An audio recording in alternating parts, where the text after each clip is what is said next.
Help you folks? Name's Randolph. I'm the manager. We're looking for Rose. Works as a waitress down at the diner. Rose, sure. Nice girl. Who wants to know? I'm Alan Wake. The writer, huh? I heard on the radio you were visiting. Well, I'll show you her trailer. That Rose, she's a nice girl. Always pays her rent on time.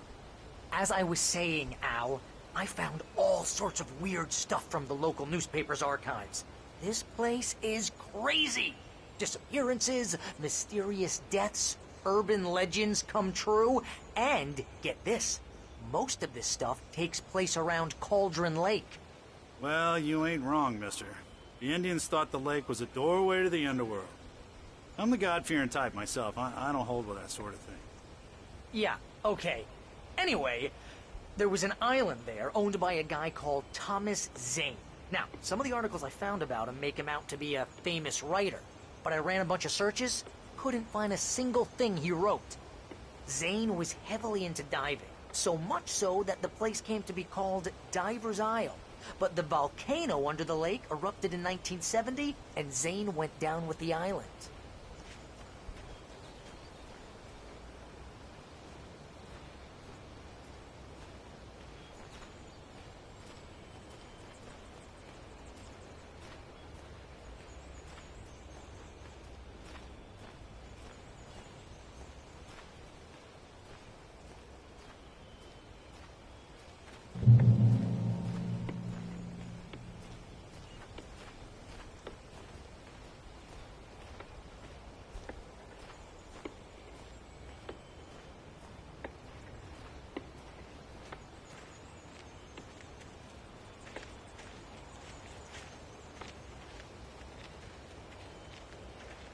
Yeah, how about that? It was there in the morning, as if it had fallen from the sky. But it would take a tornado to lift something like that. We're damn lucky it didn't crush any of the trailers.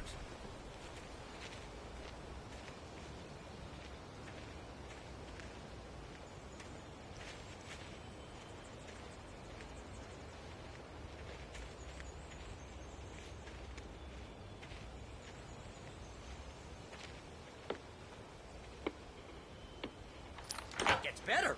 A local girl, Barbara Jagger, drowned in Cauldron Lake just a week earlier. They were lovers. Sure, Jagger's a local spook story. The Scratching Hag. Comes for you in the dark. Childish stuff like that. Anyway, Al, I'm just getting to the best part. All of the articles about this stuff were written by Cynthia Weaver. I asked around, and she's that crazy bag lady you met. What, the lamp lady? She can be a little loopy, but she's not homeless or anything. Yeah, anyway, she knew both Jagger and Zane before they both died, and she had some kind of a breakdown.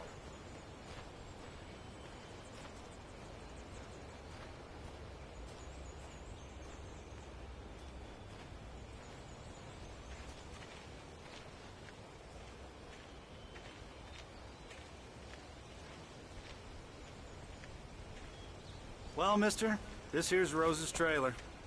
You mind me asking what you want with her? We're just here to talk to her, pal.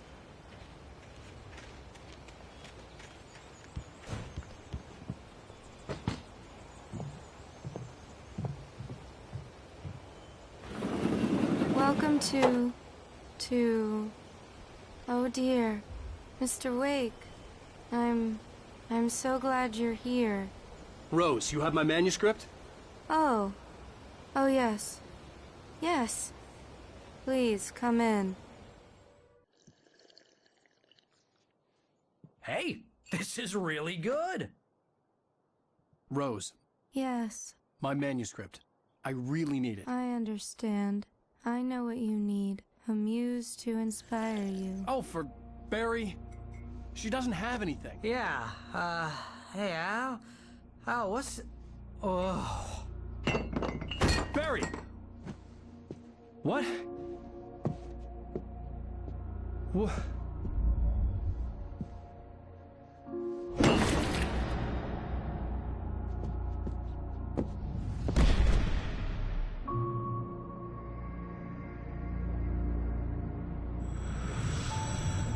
It's coming for you, hiding in my barber's skin.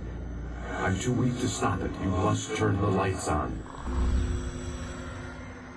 I promised I'd come visit you and your lovely wife. You must finish what you started. I insist. You must turn the lights on. Turn the light on. Back to work, boy.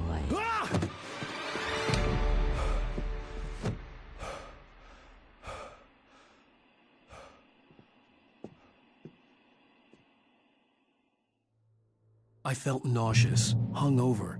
Only anger kept me going. I can't tell reality from dream anymore, but it seems I have an imaginary editor to help me. Rose took a day from me. I had less than 12 hours left to meet the kidnapper.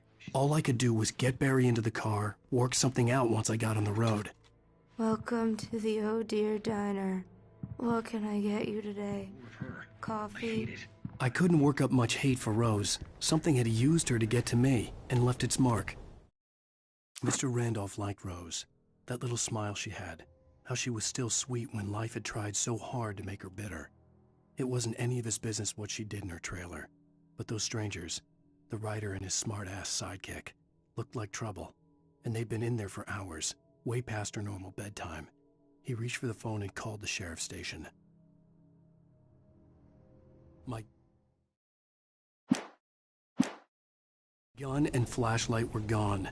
I'd have to find a way to get Barry into the car as quickly as possible. There was no time to waste.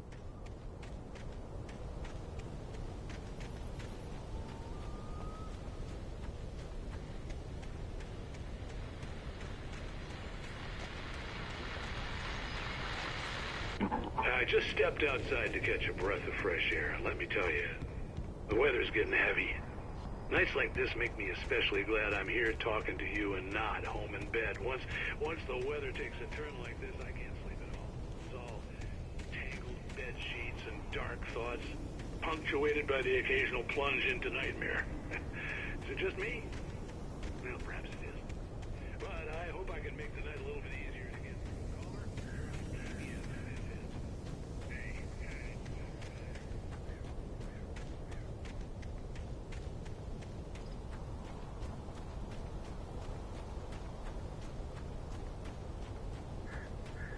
Oh, you're gonna get it now. God knows what you've done to that poor girl. This is Agent Nightingale, FBI! Get him up, Hemingway! You're under arrest! You move a muscle, I'll unload right in your goddamn face! Stay right where you are, Slane!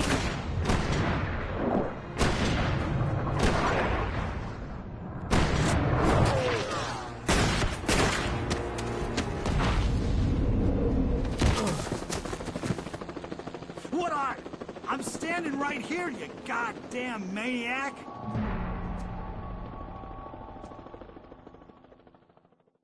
I hated to leave Barry behind, but there was no way I'd miss my appointment with the kidnapper. Give it up, Mr. Wake. Come on.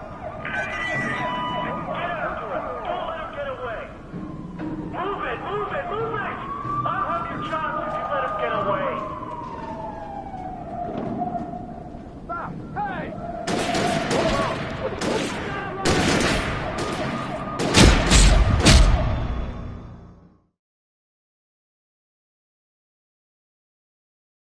With the kidnapper. Give it up, Mr. Wake. Come on.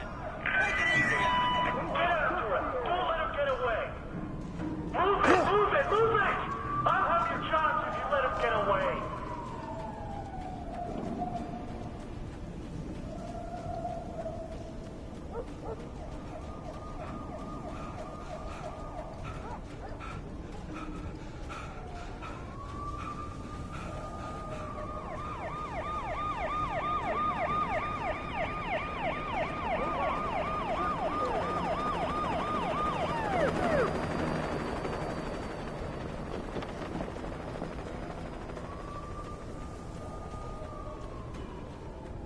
Stop running!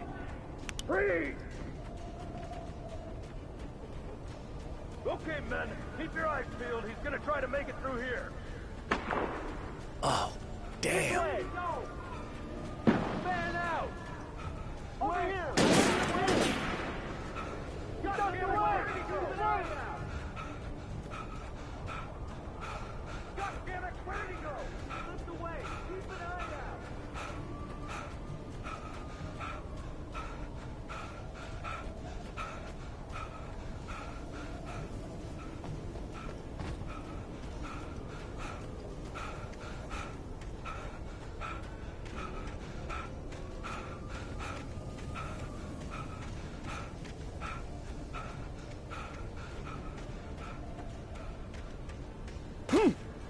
He's gone! Come on, guys! We need to head him off!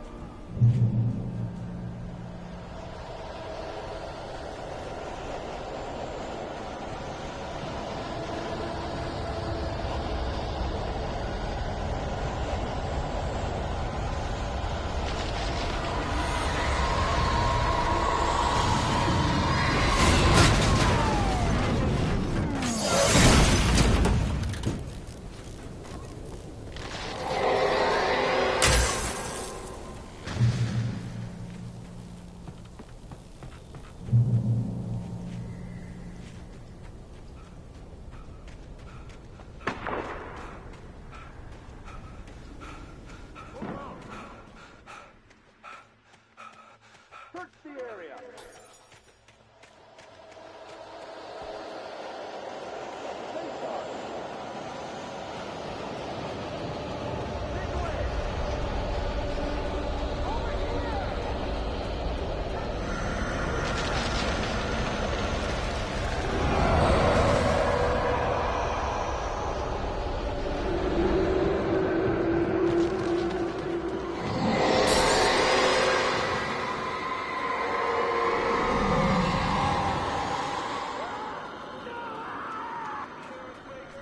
Agent Nightingale. I've lost contact with the men you assigned to me. Explain doing. This horror was everywhere I went, circling me. The cops didn't stand a chance. They were after a writer, not a monster.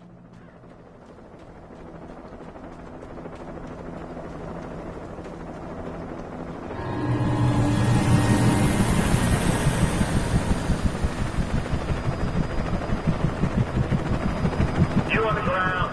Hold it right there. There's nowhere to run. Freeze!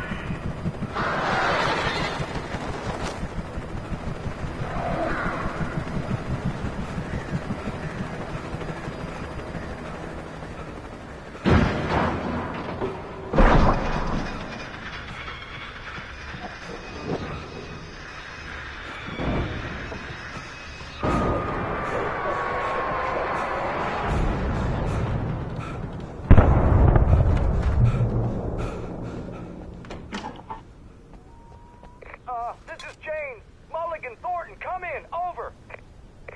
Thornton here.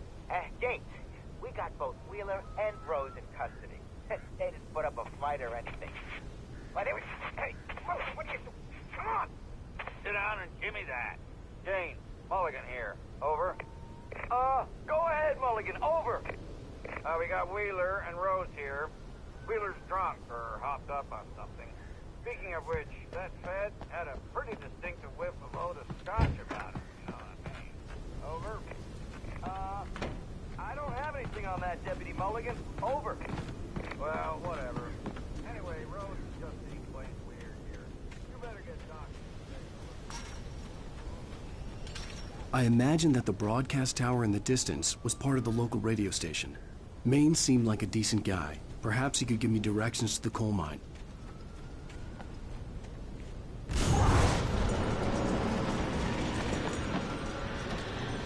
Unnatural shadows clung to the gate.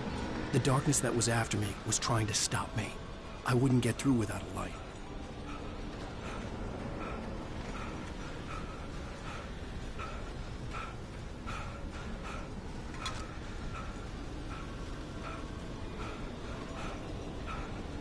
There was no power to the searchlight.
It took me a moment to recognize the flashbang grenades.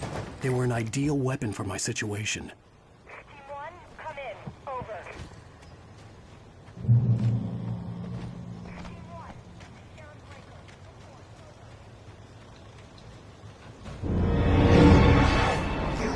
Sheriff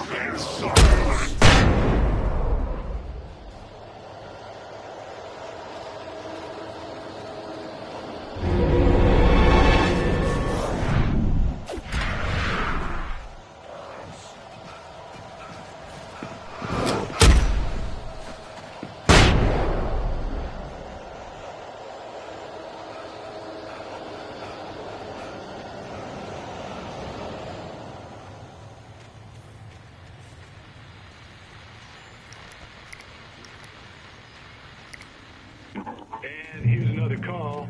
You're on KBFFM with Pat Maine. It's Milt Peabody, Pat. What's on your mind, Milt? Well, I live near the trailer park, Pat, and there's a big ruckus going on over there. Well, that's just up the road from me, too. What's going on, do you know? I don't know, but there's a bunch of police cars there. Lots of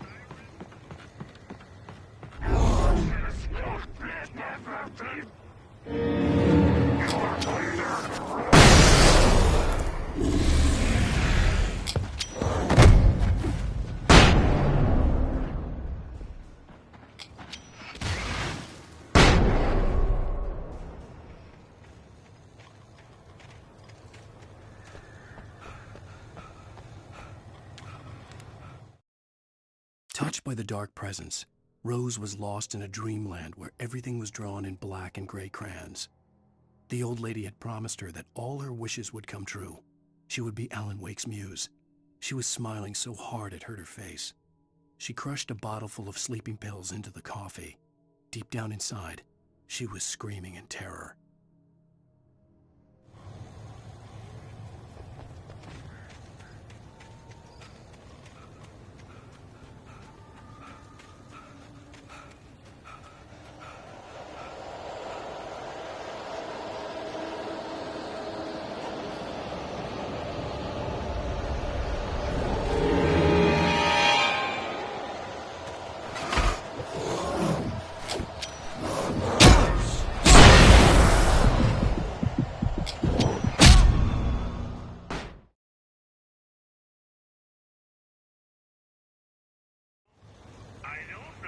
There's a bunch of police cars there. Lots of sirens.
hoped Maine could lend me a car to get to the coal mine. Why, hello, Lorna. What do you have for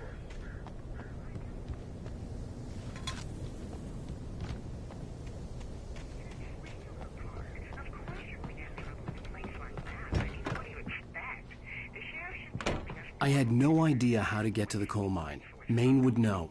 And I had a feeling I wouldn't get a chance to ask anyone else anytime soon. I'm sorry, but my granddaddy settled in Bright Falls in 1911. Well, thank you very much for that compassionate viewpoint, Lorna. Oh, here's a little surprise. The famous writer Alan Wake just walked in. Folks, I'm going to see if I can talk him into an interview. Come on in, Mr. Wake. Oh, I'm so glad you could find the time to do this, Mr. Wake. Nowhere to run now, Dan Brown. You back away from me. Don't hurt it. Whoa. Everyone calm down. Put the gun down. We're all friends here, right? Cool your jets, Nightingale. We got him. Judas Priest! What the hell's the matter with you? There's a civilian in there.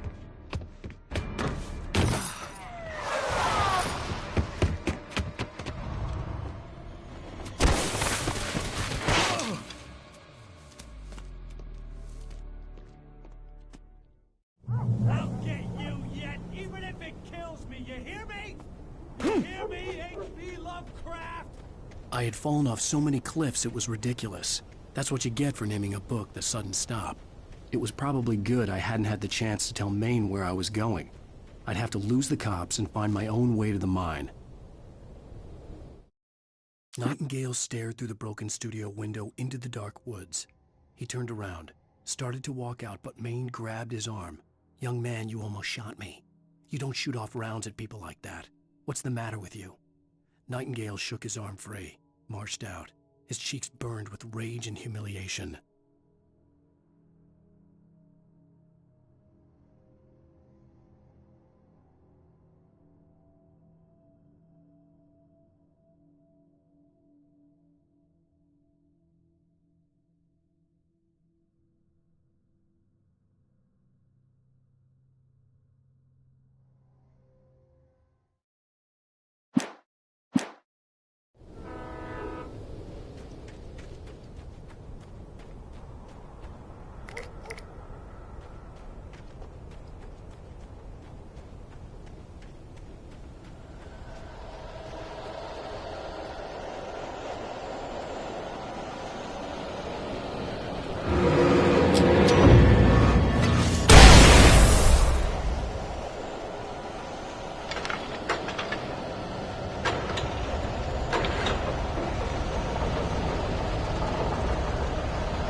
There was no sensible reason for the power company work lights to be here.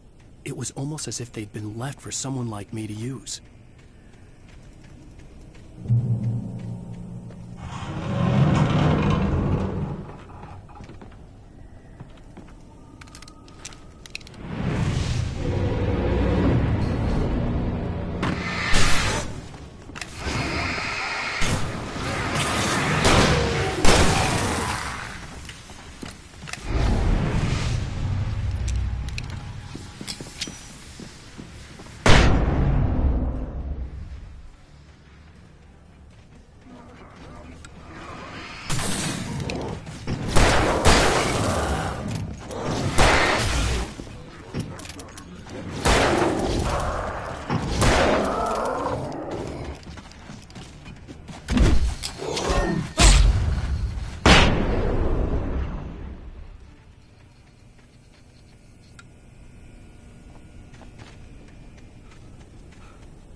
Sarah trusted her gut, and her gut said Agent Nightingale was an asshole. He felt wrong, and it wasn't just the smell of stale booze. It was in the way he flashed his badge, pulled rank, the look in his eyes when he wanted answers. Where was Alan Wake? What was this about an accident? Where was his wife? And most importantly, why did she let Wake go? He wouldn't answer her questions. Federal business was all he'd say.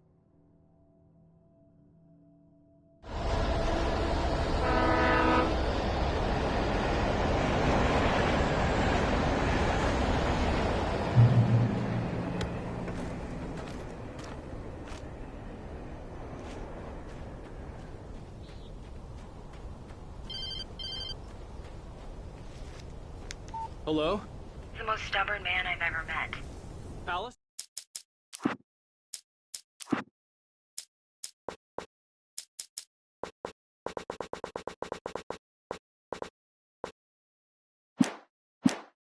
Alice? Alan, I'm so...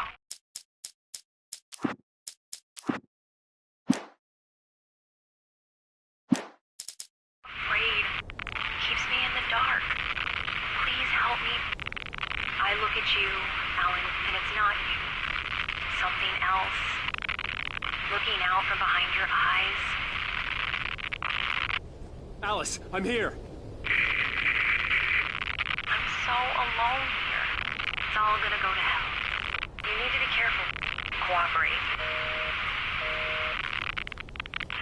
The connection had been terrible, but that wasn't the only thing that hadn't been right with the call. She sounded wrong somehow, but The pipe wrenched itself loose from the bridge's steel framework. Wrapped in darkness, it floated in midair, twitching. For a moment, I didn't understand what I was looking at. The heavy object lurched at me with impossible force. I threw myself out of the way, but just barely. When I turned my flashlight on it, it shook in a dark rage before it flew at me again. It called me. I could see a railway bridge up ahead and a warehouse of some sort on the opposite shore. I hoped I could find a car from there.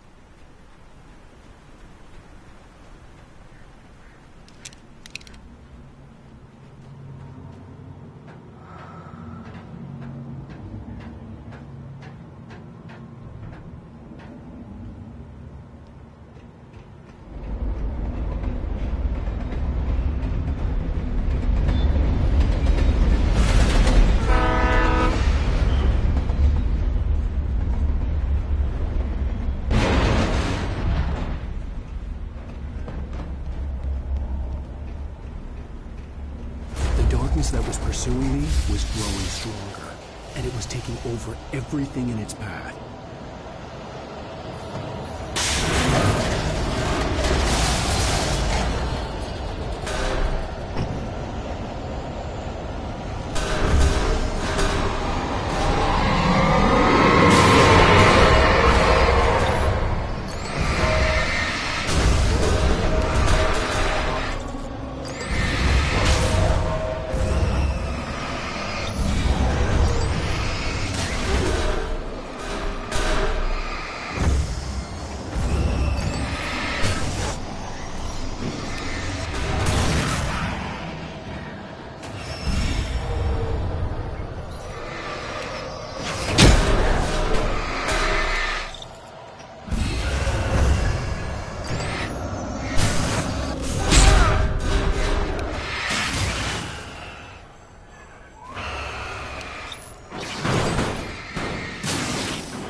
I slammed the door shut right in his smug face. He pleaded for me to open the door. True to form, the asshole actually thought I would obey. I had no sympathy left, no guilt either, not for him. I took a moment to savor the scream. I bet I had a smile on my face. It was all that I had time for. The dark presence was inside the lodge with me.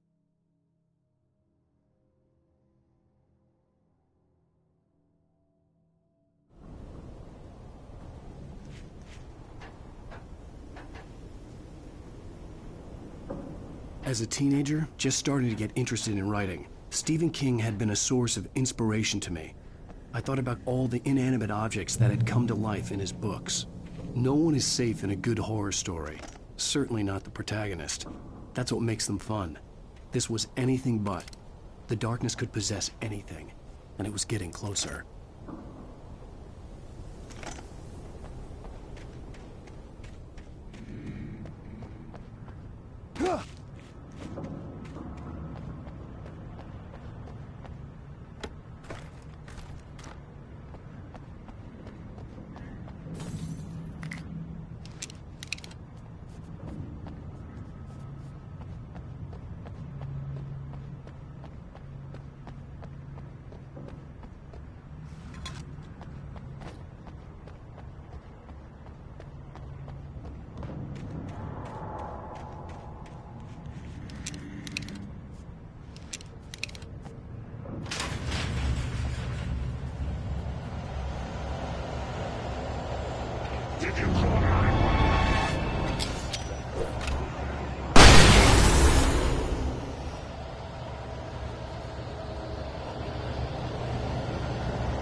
Take the facts of our existence for granted, unaware that they're merely a thin veneer of desperate self-delusion, covering a vast... The darkness surged towards me, sucking everything loose from the ground into its depths, tugging at my clothes. I saw the flare the kidnapper had dropped and threw myself towards it just as I felt my feet leave the ground. The darkness embraced me with the force of a tornado. Somehow I managed to light the flare. The darkness roared and cast me away. I fell toward the dark waters of the lake far below. Cosmos of madness and horror. The stars are bright.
Today, I would meet the kidnapper, and he would give me Alice. I wouldn't give him any other choice.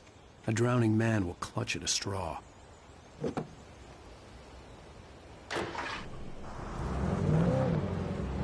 Little by little, without realizing it, I'd come to believe that the story in the manuscript was coming true. The current of its narrative had taken me deeper and deeper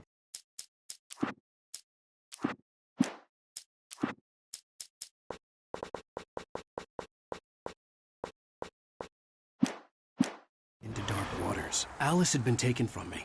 Barry was probably in jail. I was a fugitive from the FBI. The whole world taken over by the Dark Presence was trying to destroy me. It all felt real, but it matched a textbook case of insanity.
I was early.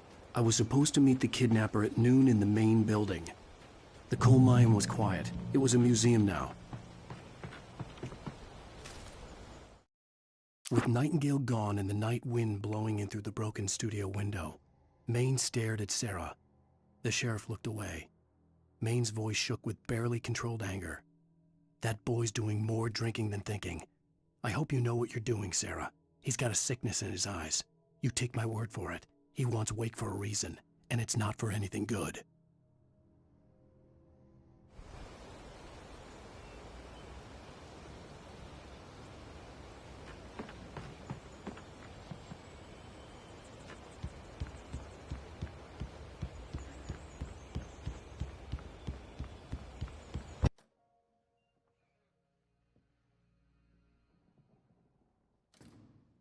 I didn't want to go outside. Cops had to be looking for me. The noon sun turned the place into a sauna. The day dragged on. Different scenarios ran through my mind. Ways of how I'd torture the kidnapper to get Alice back. Or the different horrible things he could have done to her. I imagined her.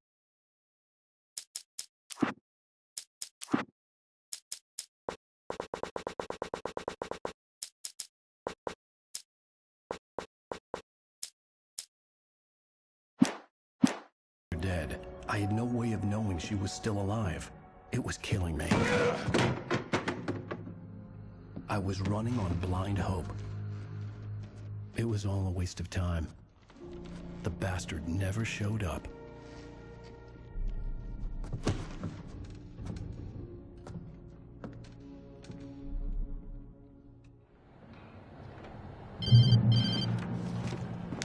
Wake! Where the hell are you? Change of plans. You know where Mirror Peak is? It's a big mountain north of where you are. You follow the path from the mine, you can't miss it. There's a lookout point there. I'll be waiting. I'm through being jerked around You by want you. to see your wife alive? Because if you do, you better watch what you say to me. Do we understand each other? I want to talk to Alice. Yeah, and I want the manuscript. Don't keep me waiting, Wake. Hello? Hello! Ah! I'm gonna kill him! I had to get to Mirror Peak.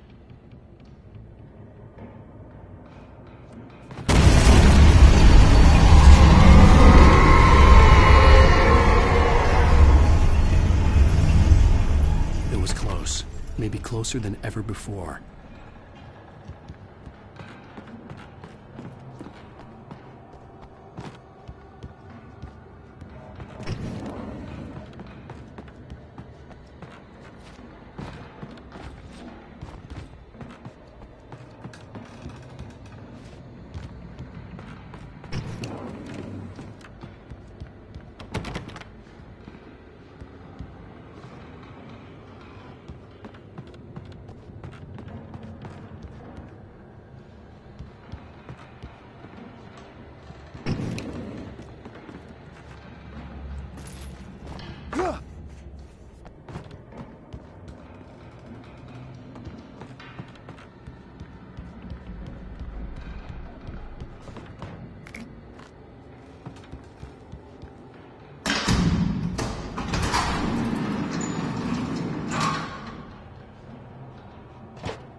When Thomas Zane fell for Barbara Jagger, it happened fast. She was young, vibrant, and beautiful, full of life. He had never been a very happy man, and without any seeming effort, she had changed all that. Zane felt good for the first time in his life. Everything she did was another piece of a jigsaw puzzle he hadn't even known he'd been missing. And best of all, she made the words flow, strong and sharp. She was his muse.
The only way to reach the hillside ahead was to go through the building. I had to find a way to avoid electrocution.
Some of the taken retained echoes of their former selves, but these were just the nerve twitches of a dead thing. Nothing remained but a shell covered and filled with darkness.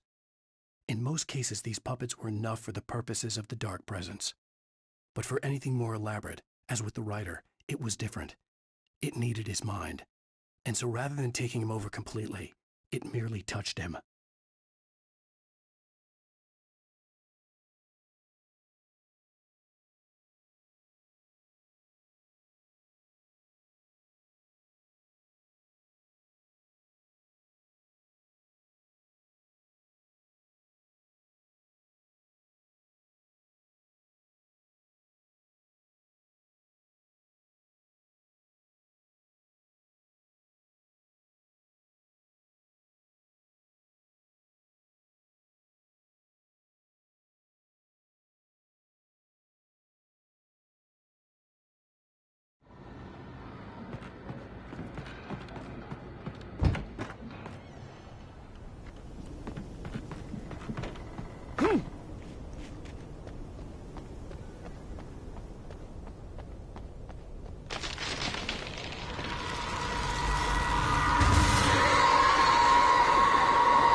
There was no way the flashbang grenades were standard power company equipment.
I stared through the bars of the jail cell. Barry stood behind me, swaying on his feet, looking as ill as I felt. Agent Nightingale stood on the other side of the bars with Sheriff Breaker. Nightingale had a stack of manuscript pages in his hand. He seemed unhinged as he gloated. "Well, I've got you now, Raymond Chandler. It's all here. All the evidence, including conspiracy to murder a federal agent."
I had no real plan.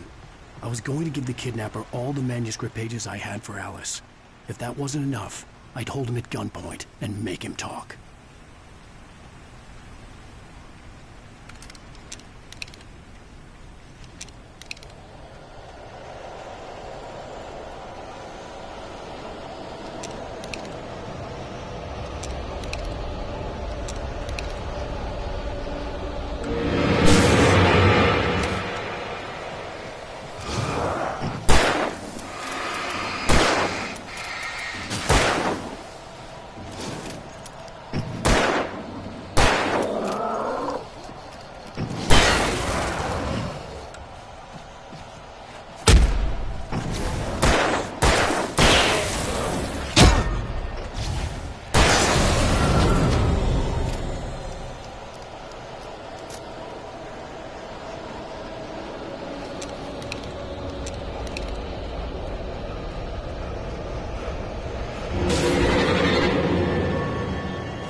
The dark presence was moving ahead of me in the same direction I was going. A cold feeling settled itself in the pit of my stomach. Was it going for Alice? The graveyard shift may cause cancer.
The place was dead, a ghost town. Had been for decades, maybe a century.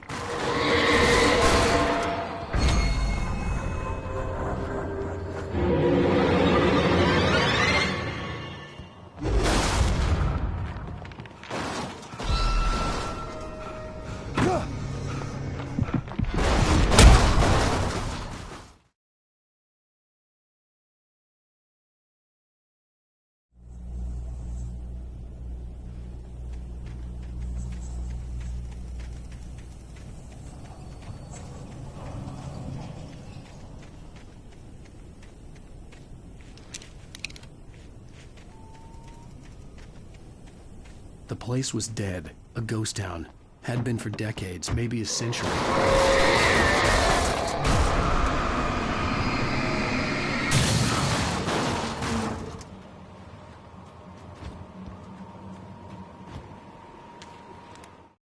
Things were never as simple in real life as in fiction. I had lost count of the times I had wished there'd be a clear reason for my writer's block. Something to fight, something to lash out on.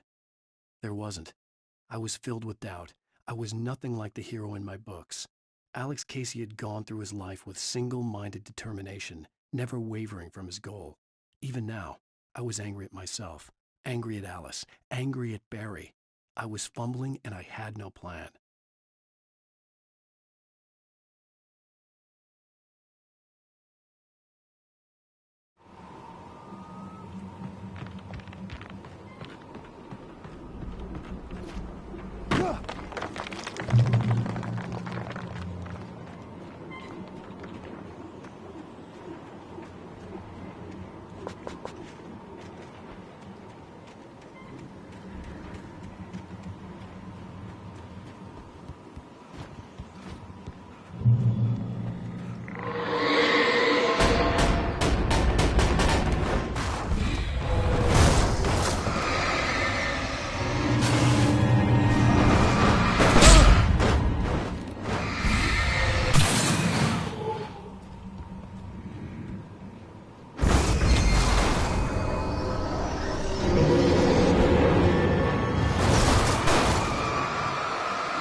Outside of riding is a struggle.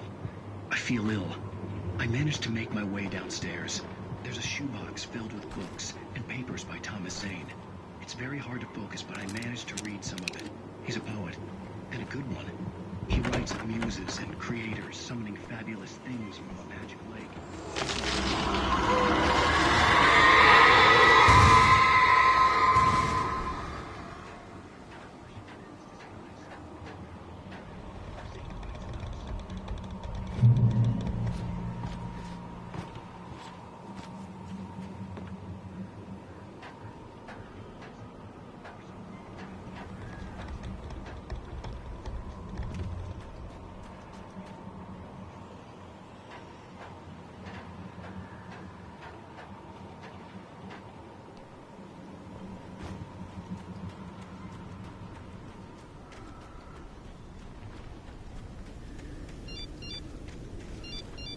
The kidnapper had sent me a text. The message was full of spelling errors and insults. It was telling me to hurry up.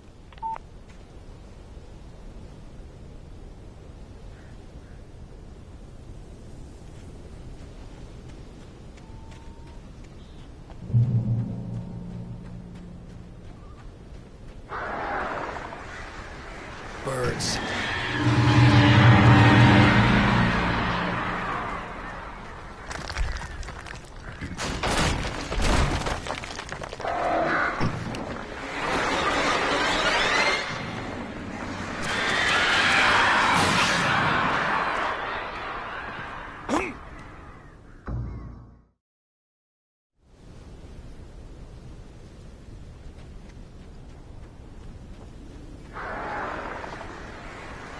words.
Even behind the closed doors and curtains of his grimy room at the Majestic, the local motel, Nightingale could feel the locals' eyes on him, the unrelenting pressure of their judgment.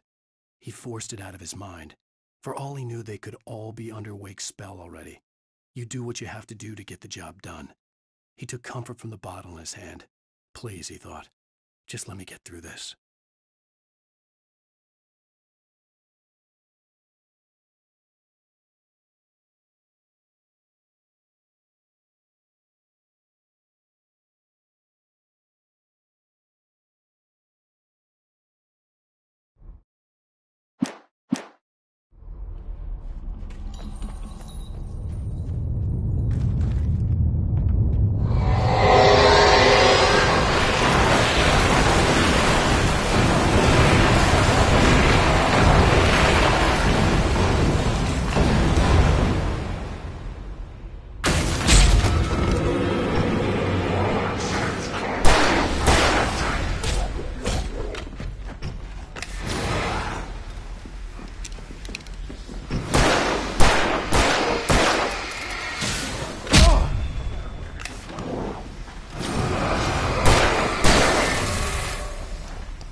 I'd have to make my way up this mine shaft in order to go on. Maybe the machinery could help me with that.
even behind the closed doors.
Maud had checked all of Stucky's rental cabins. There had been no sign of the Wakes. It was dark when he'd found their car parked at the end of the road by Cauldron Lake. It made no sense. They must have taken a wrong turn, but there was no sign of them, and the car had been there for hours already. Frustrated, Mott stood on the rotten ruin of the footbridge that had once led to Diver's Isle before it sank beneath the waves years ago. The boss wouldn't be happy.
could see Cauldron Lake. I thought I could make out the spot where the island and the cabin had been.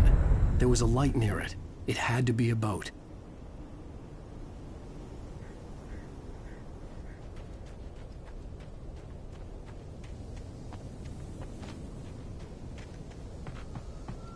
I was close now. I tried to hold on to Alice, but her form melted away. I was losing control. Dr. Hartman stood in her place. I wanted to hit him, but my arms were jelly. He smiled. It was a reassuring smile, and I hated him for it. I had to give you a sedative. Don't fight it. You went through another rough period. Right now, it's very important that you stay calm. We don't want you to have another episode. You're a patient at my clinic. Have been for a while now. I had to get there fast. I dreaded what I would find. Wait! Are you? Wait! Hey, I'm here! I'm coming! No! Get away!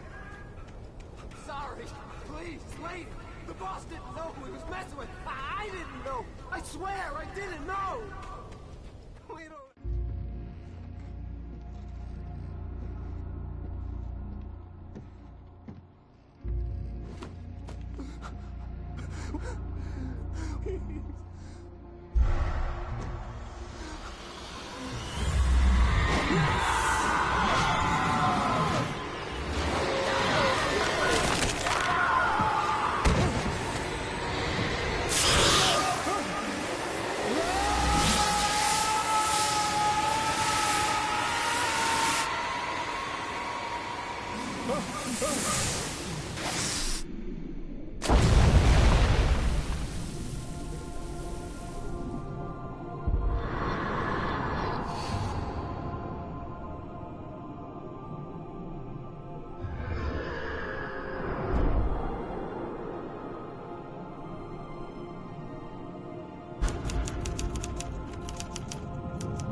Previously on Alan Wake, I'm hunted by the law.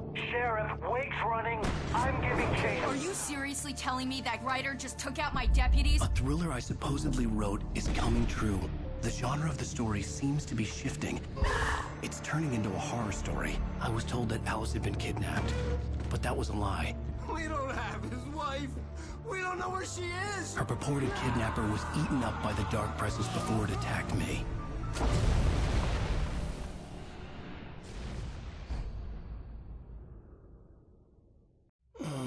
Alan, shh, baby. It was just a nightmare.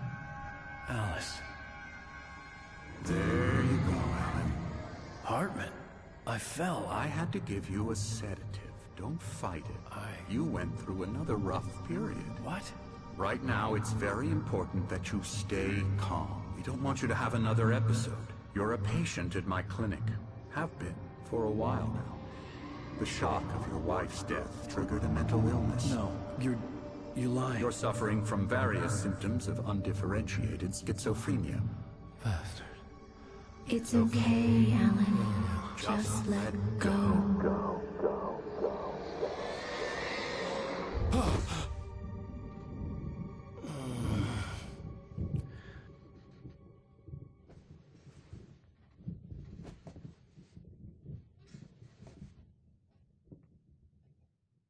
I felt groggy.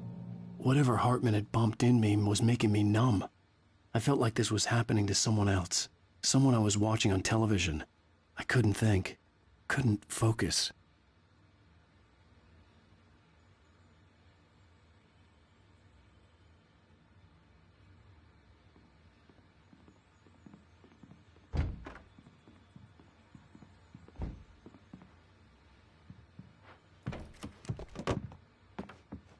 Good evening, Alan. Are we feeling better now? Feeling calm?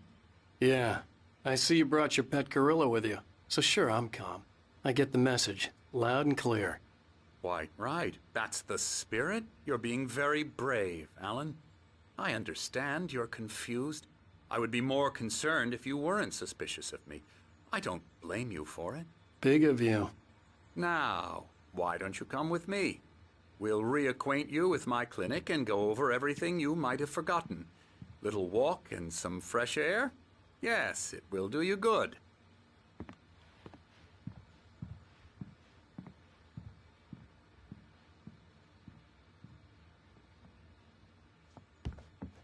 This corridor is for patients. Most of them aren't here right now. Jack took them out for a fishing trip, except for the ones who are particularly vulnerable, of course. I encourage creativity as a part of the recovery process here at Cauldron Lake Lodge. I specialize in treating artists. I bet you do. Splendid, Alan. I honestly believe we can get this thing under control if we work together. This way, Alan.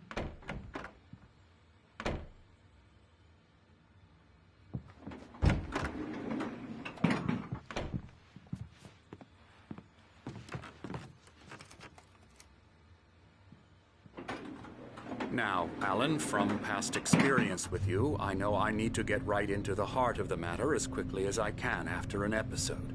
So I'm just going to say this. Alice is dead. No. You're in a very vulnerable state until you understand and accept this. Alice drowned, and you couldn't face that. You're suffering from hallucinations, paranoid delusions, unusual thinking, an obsession about light and darkness, a feeling that everything revolves around you, your thoughts and dreams. Your mind has constructed an elaborate fantasy scenario in which your writings are affecting reality. She has been kidnapped and supernatural forces of darkness are trying to stop you. We go this way, Alan. I wasn't ready for another shot, so I went along with it. He had to be lying. But under the influence of the drug he had given me, I had to fight not to believe his words. It's all in your head. You've been making it up. Apart from the tragic accident with your wife, no one has been killed. Your delusions are just a manifestation of your subconscious mind trying to protect you from the too painful truth. Unless we fight the fantasy, it will return.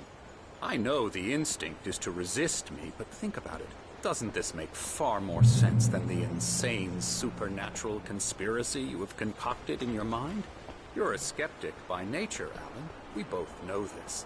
Everything can be explained logically.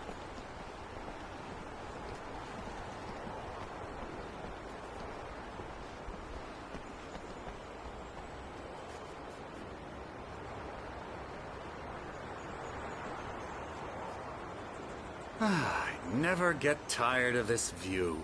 Very inspiring, isn't it? Cauldron Lake spread below us. I could see Mirror Peak on the other side of the lake.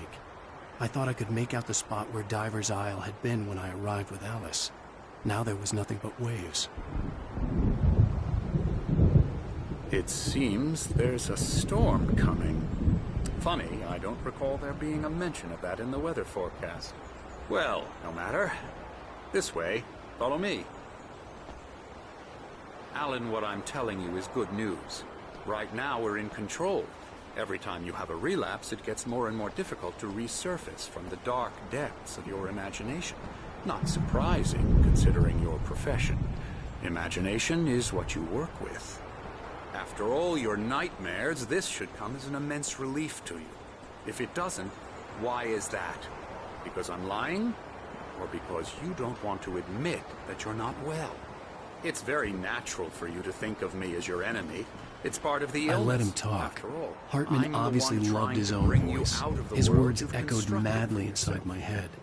I dug my nails into the palms of my hands to stay focused. You need to work with me. Once you accept that, we can begin the journey towards your recovery. Come along. Let's go inside.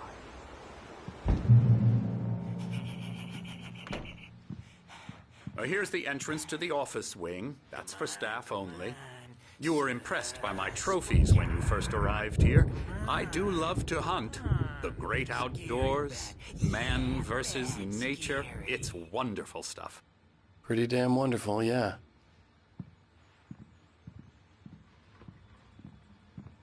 Scary, scary, scary.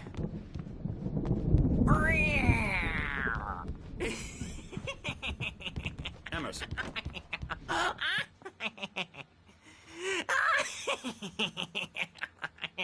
I'm a real bad dream, mister. You should be afraid of me. Don't want to run into me in the night, that's for sure. Please, Emerson. Mr. Wake is confused enough as it is. Yeah, you'd like me to go away so you won't be scared. But you can't just decide what kind of dream you have or when you have it. Emerson. Okay. Sorry. Ew. That's Emerson. We're actually making some progress with him, I'm happy to say. He works on video games. Ooh, yeah. It's trash, of course, but it does involve some small creative effort, which makes him receptive to my therapeutic methods. No kidding.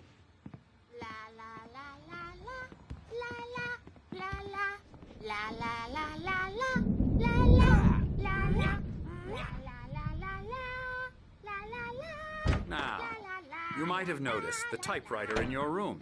You've been writing as a part of the therapy. As soon as you feel up to it, you should continue.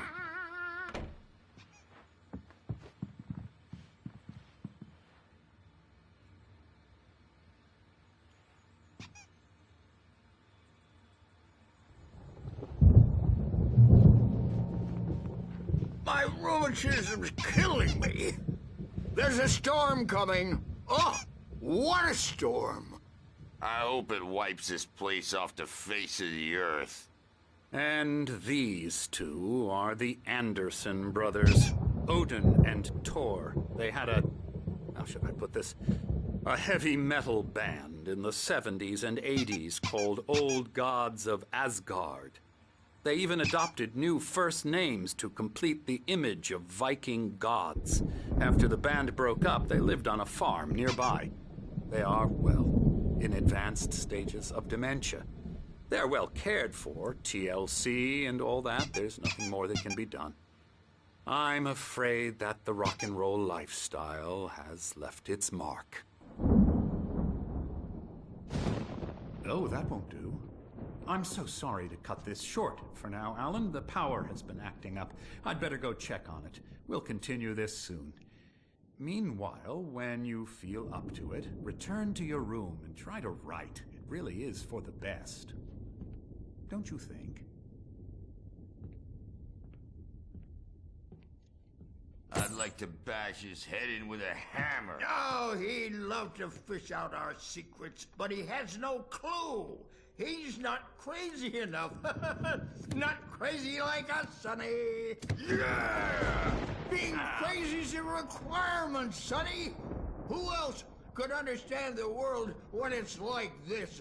It takes crazy to know crazy. That's the sanest thing I've heard in a while. Zane! You're all right, Tom. Hey, we like him, don't we, bro? He's got to go to the farm. The Anderson farm. Valhalla! We wrote it all down, lest we'd forget. A crash course. All you need to know to get your head right. You need to find the message. Here, Sonny, here's something for you. Gave me a rash, but I kept it safe from these bastards. My head was clearing up, or according to Hartman, I was sinking back into the fantasy. I was convinced he was lying to me about every... Zane could feel the poems, taking form, shaping things. As he experimented, he imagined he could almost feel the power surging through the keys of the typewriter. It exhilarated him. But there was fear, too. If not for his young assistant Emil, he would have given it up. But Emil convinced him otherwise. He, too, had a way with words. Crazy or not, the Andersons made more sense. Well, he's the boss. I may need a hand here later on, Birch. The storm's bound to make you-know-who jumpy. You know how they get. Gotcha. Doc's got me looking after Wake here, but holler if he gets rowdy. I'll do that, Birch. There's a shadow inside my head. I can only focus on writing. The white glare of the blank page in front of me hurt my eyes. My hands began to shake uncontrollably.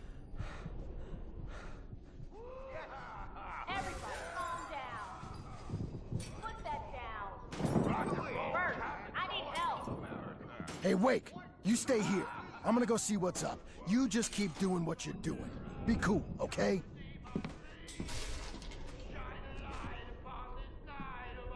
I didn't know what the chaos was all about, but it could be my only chance of getting out of here. Where the hell did he get a damn hammer? I don't know. Hartman had mentioned that the power had been acting up. Maybe that was the reason for the generator and the work light on the balcony. The generator hadn't been activated, and there was no key. Hartman kept talking, giving Barry the grand tour, clearly proud of the place. He went on and on about his hunting trophies, and Barry was impressed. But he was here on business. He raised his voice, cut through the monologue. "Hey, Hartman, where's Al?" Hartman stopped in mid-sentence, annoyed at the interruption. He nodded at the hulking orderly standing nearby. The man smiled and clapped a practiced hand on Barry's shoulder. Well, things are unraveling fast, aren't they?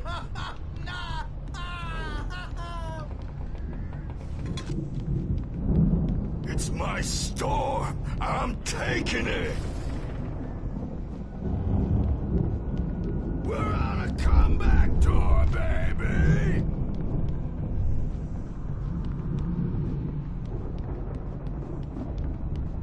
Sinclair looked bad. That wasn't a love tap. The crazy old fart hit her hard. If she was one of Hartman's goons, she had it coming. I had to get to Hartman's office. He had taken all my manuscript pages. That's where he'd been keeping them. Come out and face the music, Birch. It's time to pay the piper.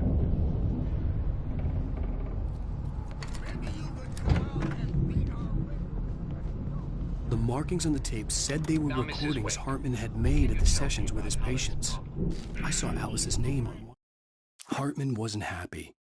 Mott could see it in his eyes. He quickly lowered his own. He had made a mess of it, and he knew it. The shame of failure was hard to bear. He hadn't expected Wake to say he needed more time, and he blurted out 2 days, less than Wake had asked for to show him who was in charge. But that wasn't part of Hartman's plan. For a moment, I couldn't breathe right. He's so angry all the time. He's getting violent.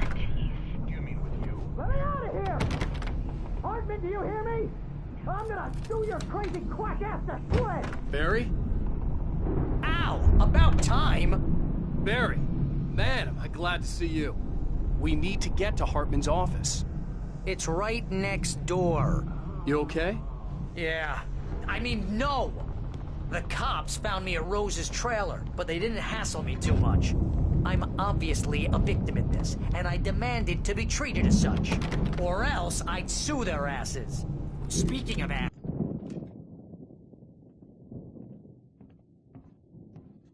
These were all the pages I had on me. And more.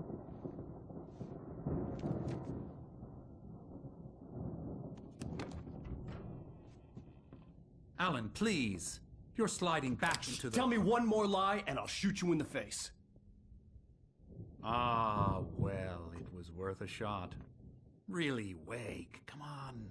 Let's work together on this. You have no idea... Hartman, shut up! Barry, get out of here. I'll catch up with you. Get a car. Oh, Al, let's just... Go! Wake, listen to me. This is a mistake. Don't you see? Together we can create something absolutely wonderful. With your ability and mine.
Hartman knew he was no creator.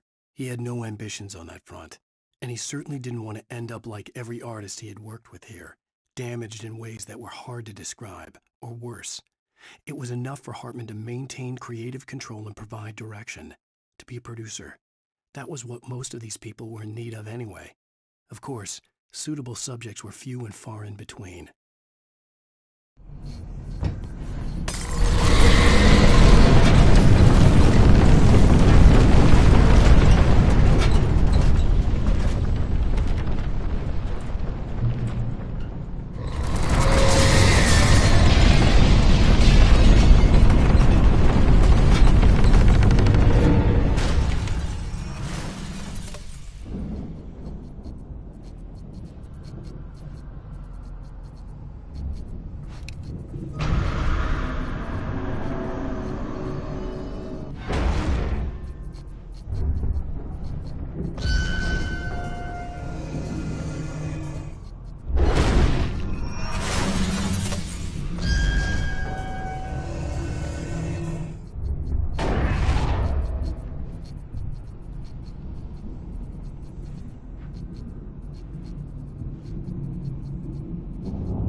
but the gate's locked. You're gonna have to go through the hedge maze over there. Barry, I don't have a light. Take this, Al. Oh, God! Look at the house, Al! Look at it!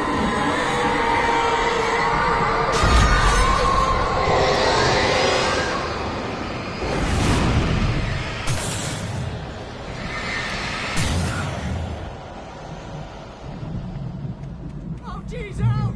The house looks bad! Let's get out of here!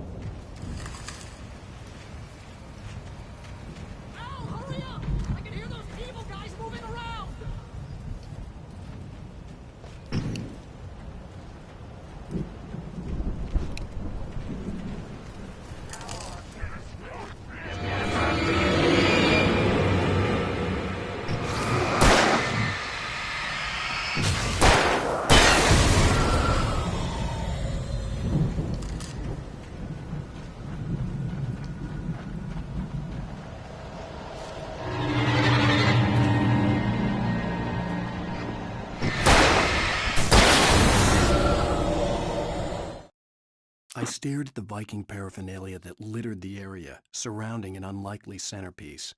A full-size stage complete with an impressive sound system with all the trimmings, including a dragon. It took a special kind of crazy to build something like this in a remote field. When the sky split open with a deafening boom and the music started blasting, it felt strangely appropriate.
Hartman hurried down the corridor.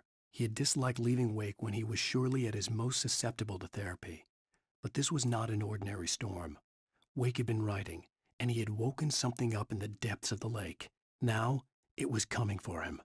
Hartman had naturally prepared for a situation like this.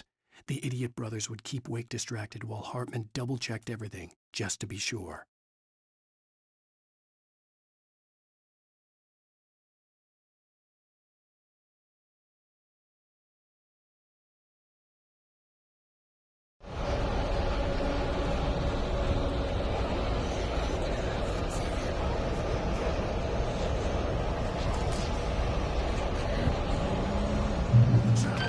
Turn off!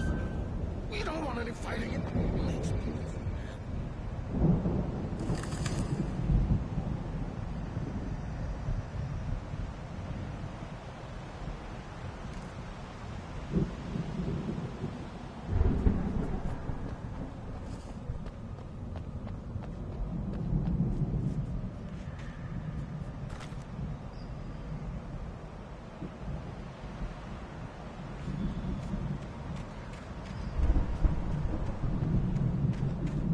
You get...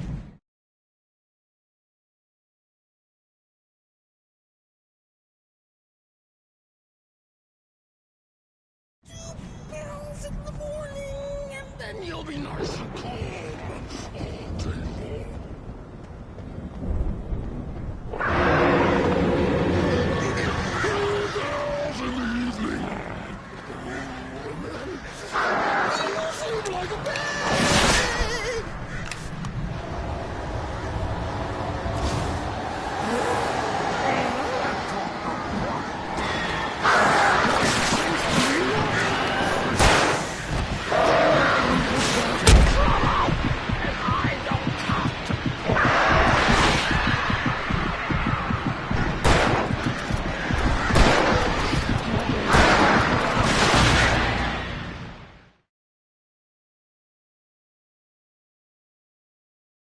The channel will turn off.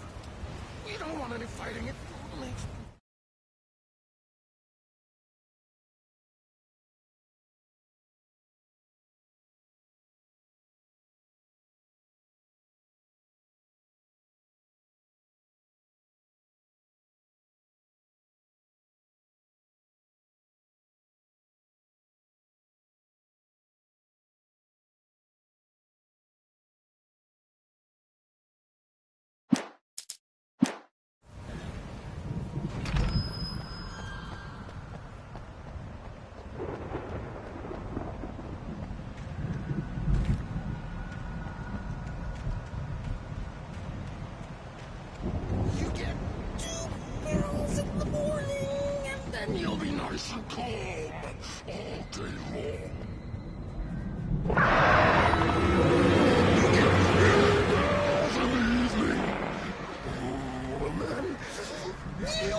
Mott knew that Wake was smarter than him. Wake had more money, a beautiful wife, everything. And Hartman said Wake was important. That made him better than Mott. But Mott was calling the shots now. He'd expected Wake to whimper and grovel, but instead, he seemed willing to fight. Mott knew he'd gotten under Wake's skin. If only Mott actually had his wife. The thought made him shiver.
For the moment, Barry was just glad he had survived the fall.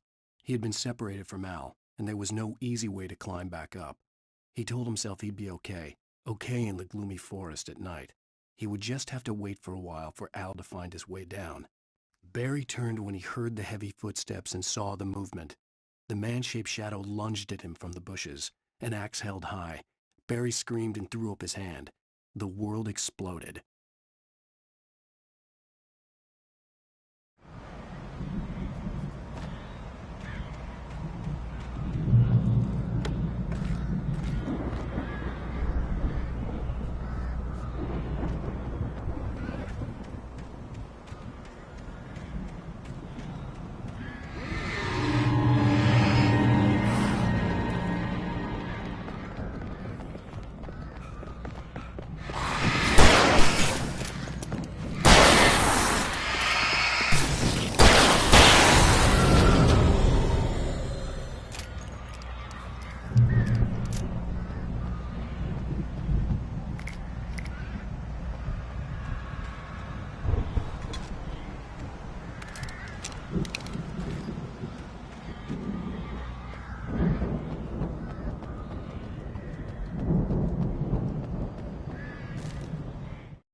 Hartman watched as Wake's features slackened. The man was bullheaded, no doubt. Even lying on the bed, he'd almost broken Hartman's nose the second time. But with a little time, he could break Wake down, give him proper direction. Wake was easily the most promising subject he had had. Well, since Tom, really. "Sleep well, Alan," Hartman whispered with a smile. "Let me take care of you." He sniffed hard to clear his throbbing nose, swallowed blood, and barely tasted it.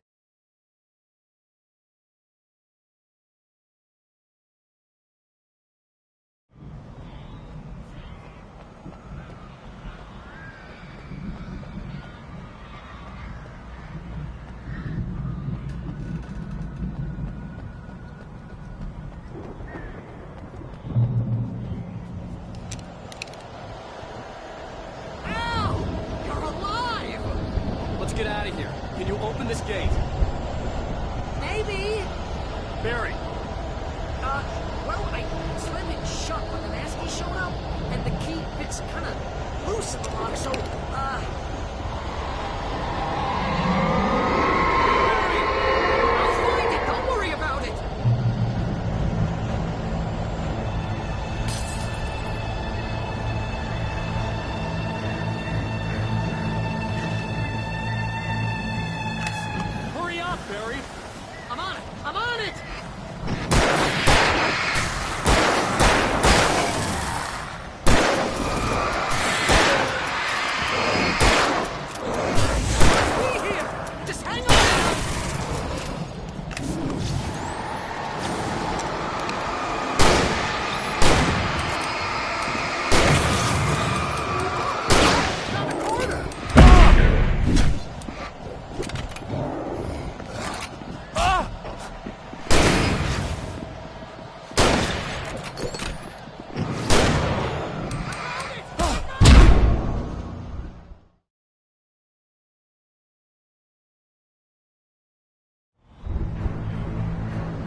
Barry.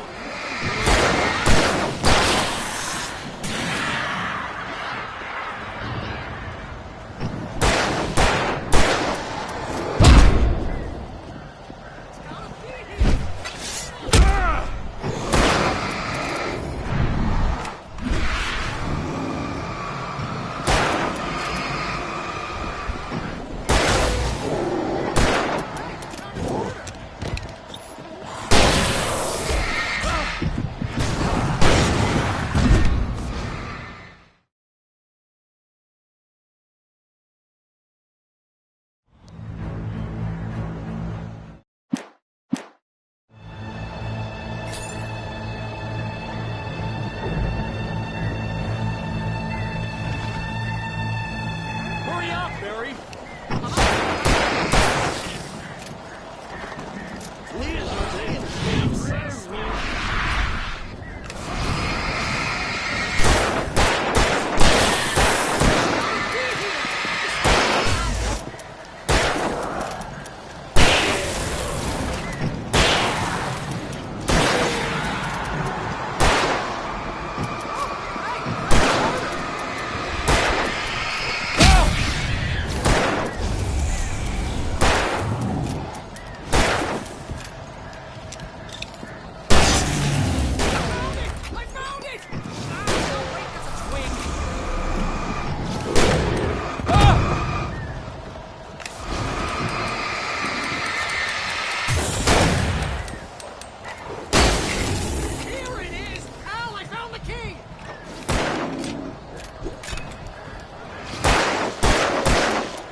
Tell me we're headed for the nearest "You're now leaving Bright Falls. Come back soon" sign. We're going to the Anderson farm. I knew you were gonna say something like that. You know what? You owe me big time for this. When this is through, if we make it, I don't care what anybody says, I'm done with darkness. You're gonna buy me a tanning bed as a gift, and I'm gonna live in it.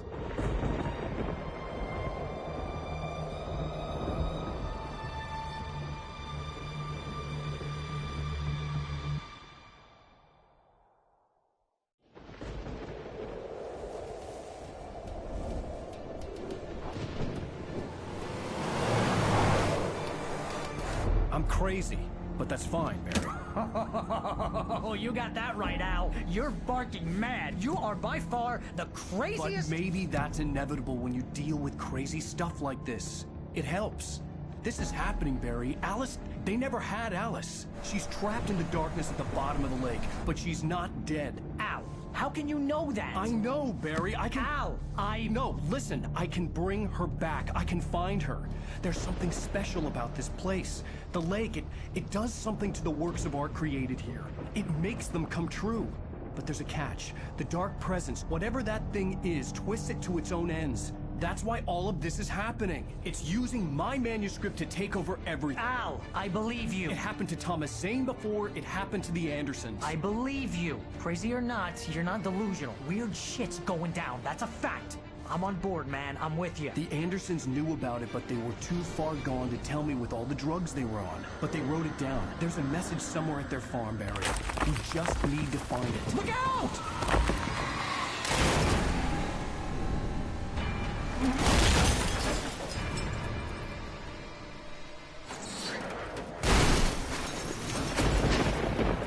Al! God damn it, Al, talk to me!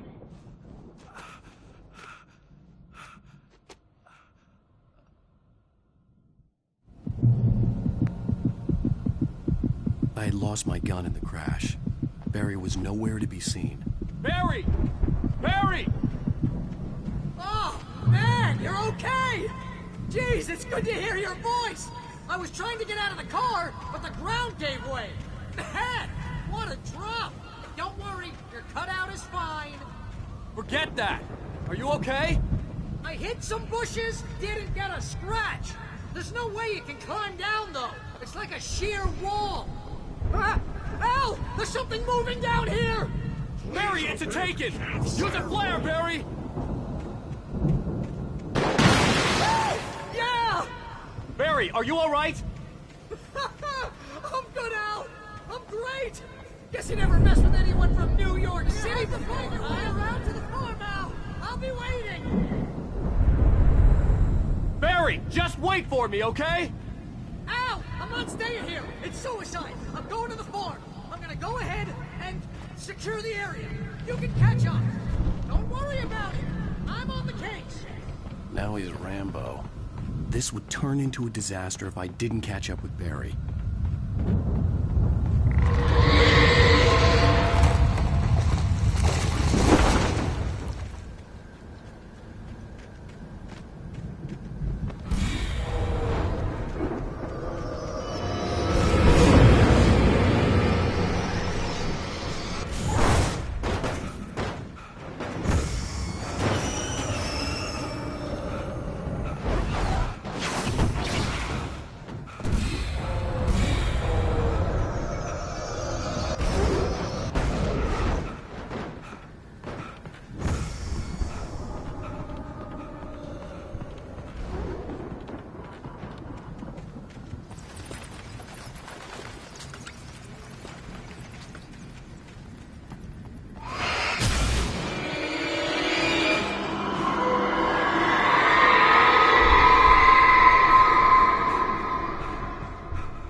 When he stopped the car at the Anderson farm, Walter felt relieved. Oblivion was close at hand. The brothers wouldn't miss a jar of moonshine or two in the booby hatch. But then he saw the man on the porch, and he knew who it was. Driving for his life and knowing it was useless, he didn't realize he was crying until he couldn't see the road for the tears.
Now he's Rambo.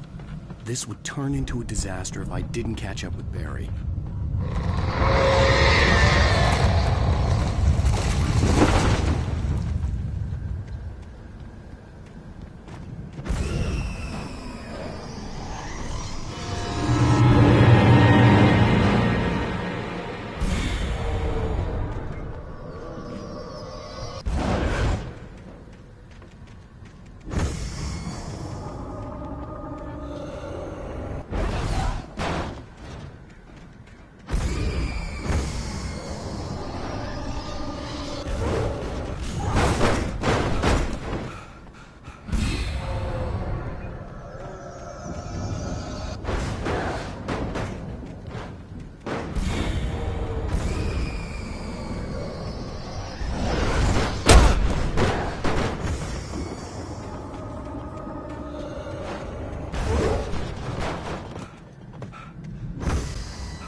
Crawled over the gate. I needed a light to destroy them to get through.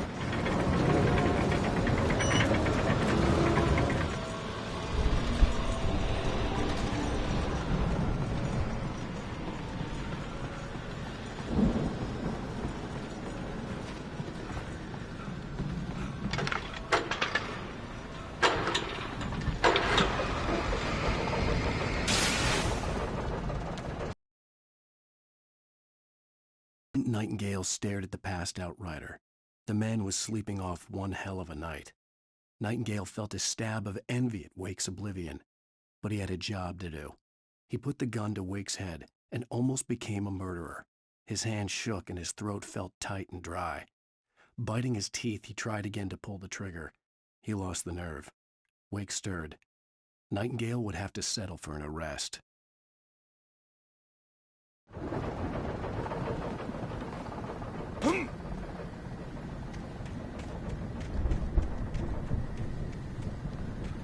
I could sense the movement in the woods ahead.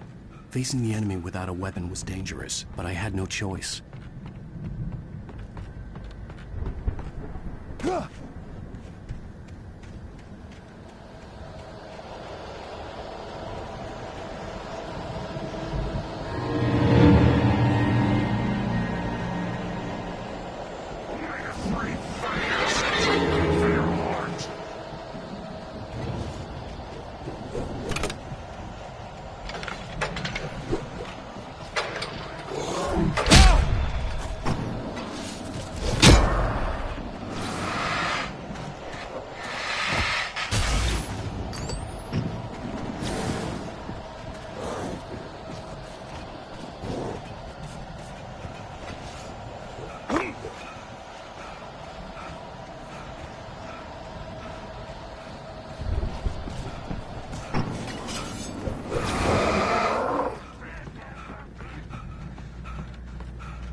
Was driving away from the farm, headed in the same general direction as I was. For all I knew, it was Barry, caught in the consequences of leaping before looking.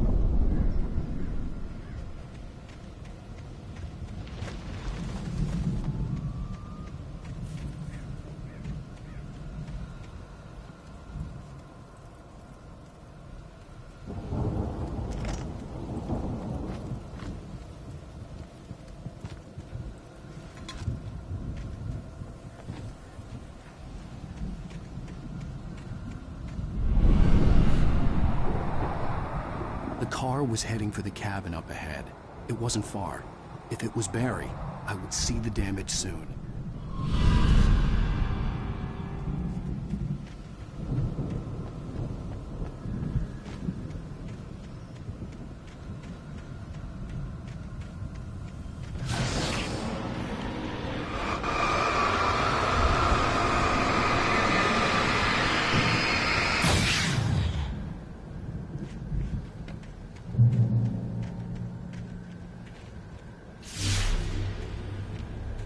I'm trying to deliver each page to the right time and place.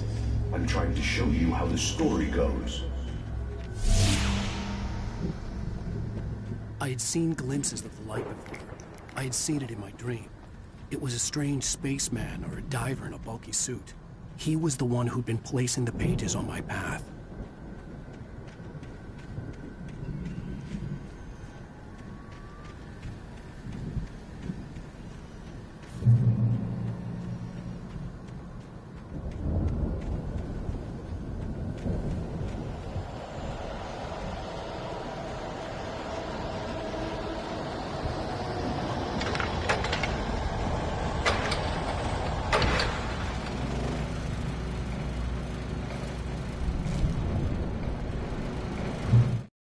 The storm raged on as the Anderson brothers walked unsteadily away from the clinic with the other patients in tow, knowing that this time they wouldn't return.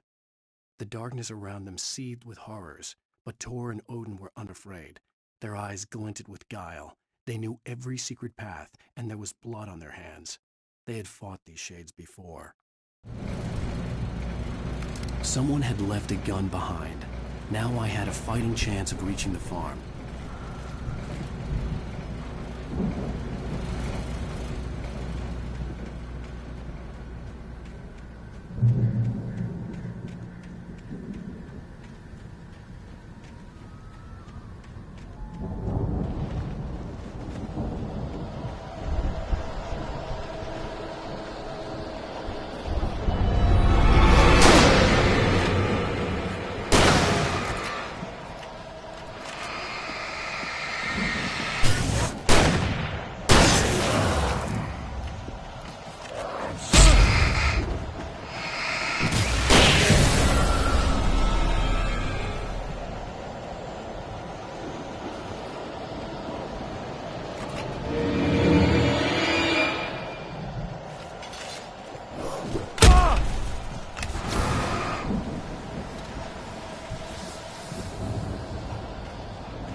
Hello? Anybody here? Barry! No! Danny, you're not! Please! What are you? No! Don't! I'm sorry!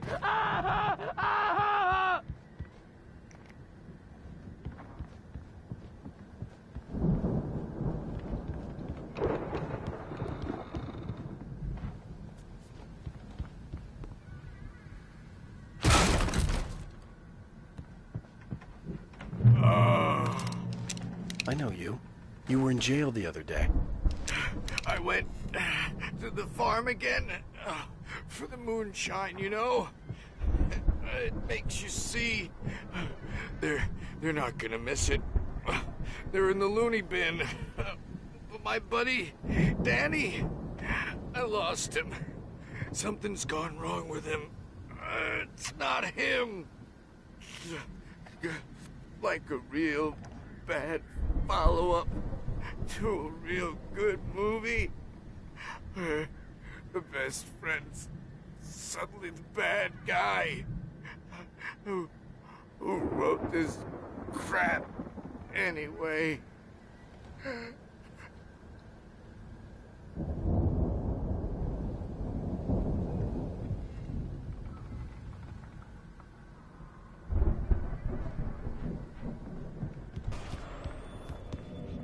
I've run through every possible course in my head.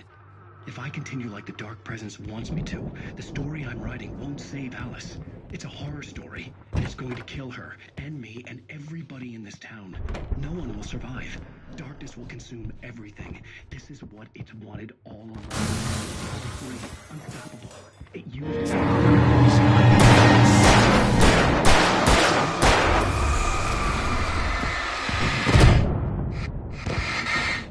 Written. This feels like. Let me guess. Danny, huh? The story just as much as anyone else who's. The front door was locked. Must stay true for this to work. There have to be victims along the way. The farm was still a good distance away. I'd need a car to get there fast. If Barry wasn't up here, he was probably in trouble down at the farm. For a moment, I felt bad for doubting him. After all, I made it this far myself. But Barry was Barry.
I'd known the brothers used to be some kind of rock stars, but it hadn't really sunk in until I saw the stage.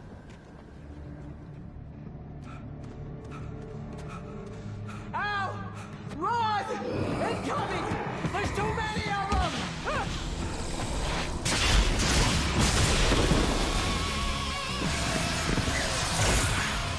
God damn.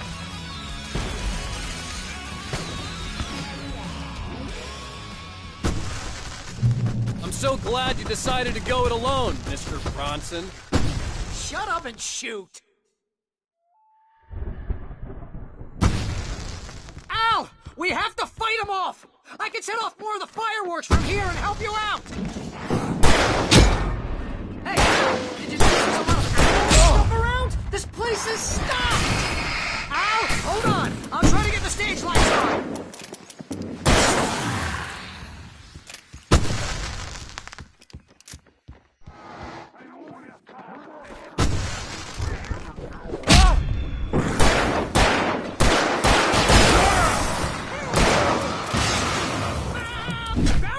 To the rescue! No! Damn it! Goddamn turn of the century wiring!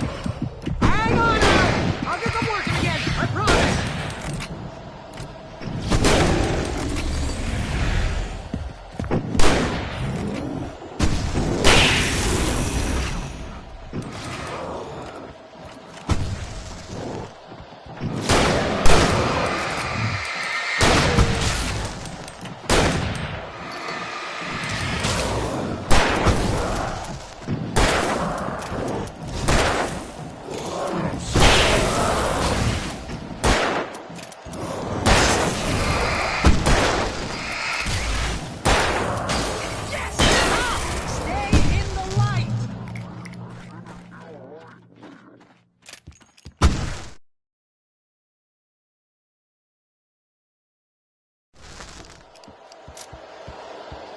No, no!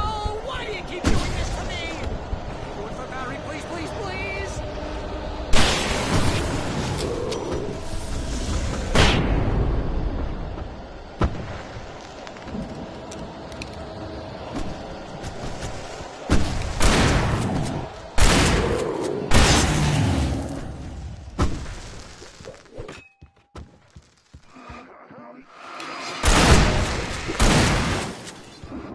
Please don't let me die here. Although if I buy it, it's pretty much how I always wanted to go out. Rock and roll! Woo! Ow! This may be the most awesome thing of my entire life!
Bright Falls, rock and roll capital of America. Hey, Al! This way to the farm!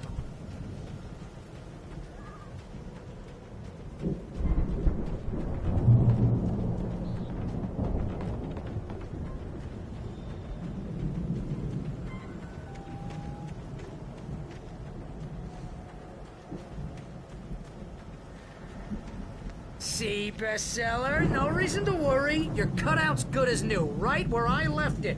I'll come back for it once we have the place secured. Yeah, that's been my biggest worry all this time. Hey,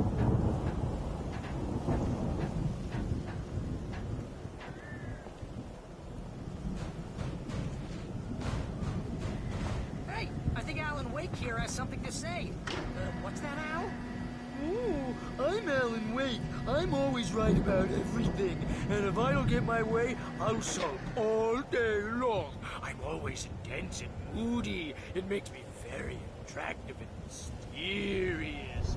Right now, I'm just standing here because I need my best friend Barry to carry me. But that's okay. I can just take Wow! You look at that thing, Al! They really went all out with this Viking crap, didn't they? Look at all this stuff! They must have done okay for themselves, so how come I never heard of these guys before? And this from the guy who learned about Ozzy Osbourne through reality TV? Forcing themselves into waking life, or vice versa. In Night Springs. Tonight's episode, The Dream of Dreams. That's by someone else. We join Mr. Jones. It's 1976. Madness reigns at the Anderson farm. Contrary to all logic, the headiest ingredient of their moonshine is unfiltered water from Cauldron Lake. The Andersons feel like gods. Odin can't stop laughing. He contemplates cutting his eye out. Tor runs across the field, naked, shrieking, hammer in his hand, trying to catch lightning. Their songs have power. Something ancient is stirring in the depths, coming back.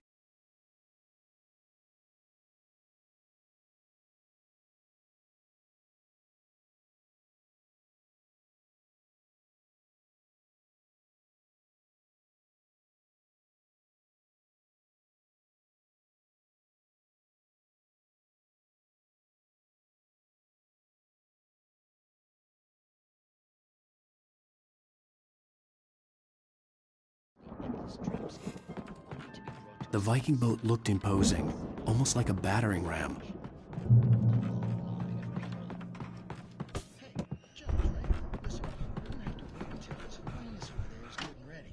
Oh, wow.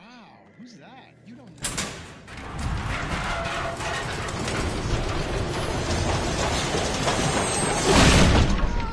Good going, Al!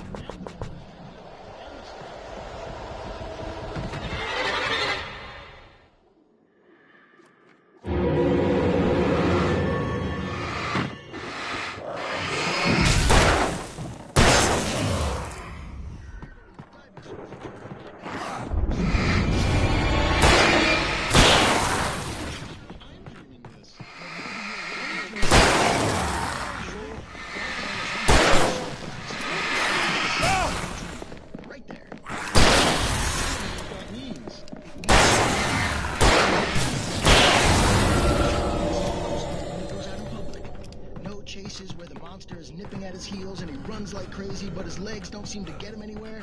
None of that.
geezers had quite a production going on.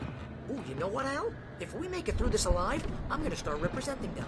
Yep, sell this stuff online, maybe get a reality show going, release a new single. Good luck with that, pal. Hey, you find us a way out of here, okay? I'm gonna take a closer look at this stuff.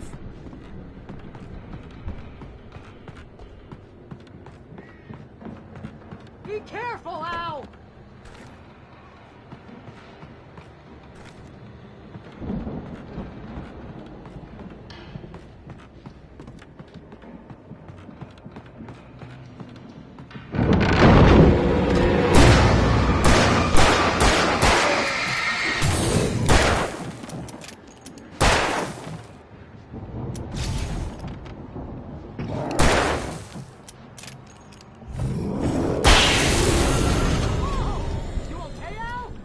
I'm good. Keep your eyes open, okay?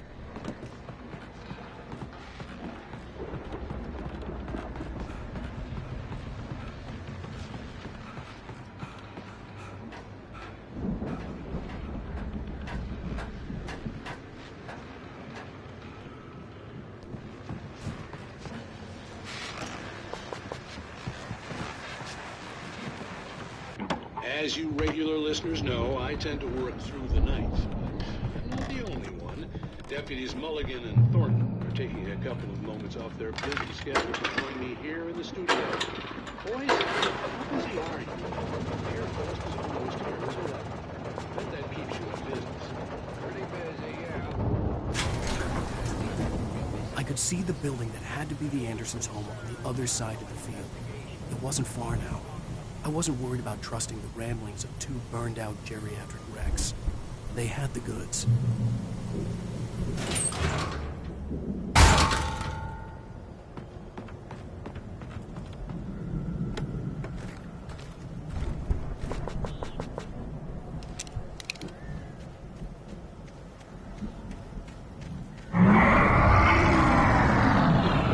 You've got to be kidding me.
Al?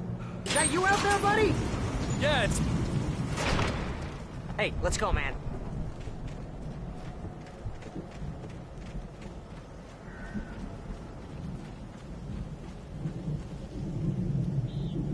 I think we're gonna have to work together to get this gate out. Looks pretty heavy. Hey, I think that's the farm on the other side of the field. We're almost there. This farm is a crazy place for crazy people. We should feel right at home then.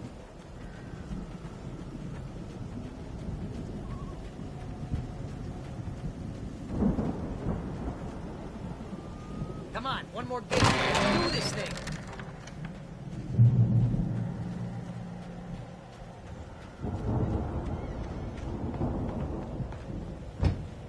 lights are out. I guess we better check the fuse box.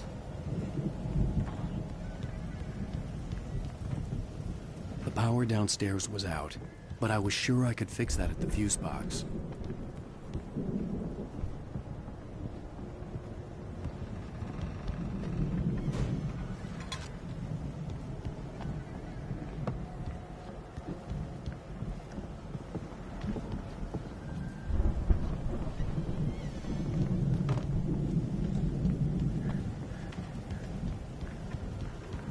You know, this place looks kind of lived in.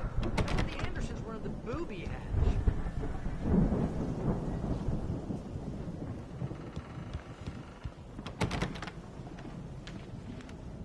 Again, Alice's screams rang in the stillness of the night. I saw myself run toward the cabin, flashlight in my hand. I followed my past self. I was an out-of-body observer, a time traveler in a crazy drunken dream. This was the beginning. The night Alice had disappeared. The mystery of what had happened during the missing week was about to reveal itself.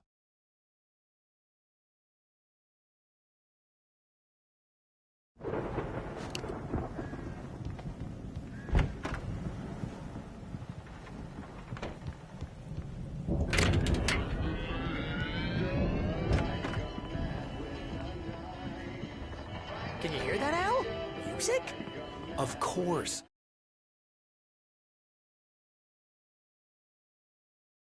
We need to find where it's coming from. That's the message the Andersons talked about. That's the whole reason we're here.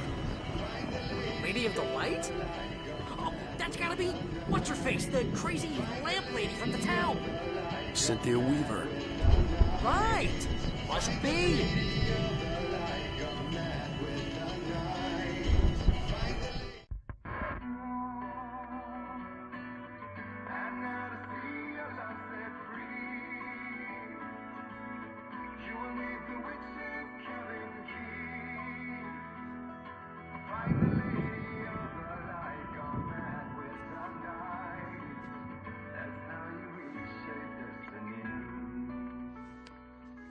Okay. We need to find Cynthia Weaver. We'll stay here for the night and head back to town as soon as it gets light.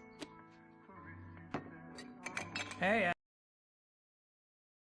might as well get some rest. And by rest, I mean drunk. Come on, Barry, this is... Yeah, what the hell?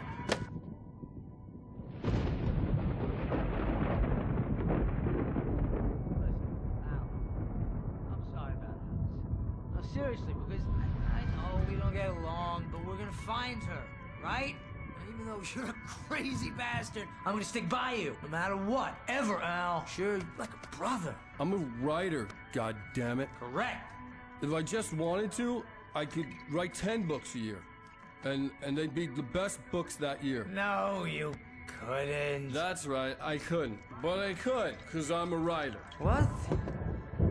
What do they put in this stuff? I feel like my brain is coming out of my nose. I'm gonna get the recipe off those coots and be a booze millionaire. I just miss her, Barry. I just want her here with me. I know, Al. I know. It's gonna be okay. We're gonna make it okay.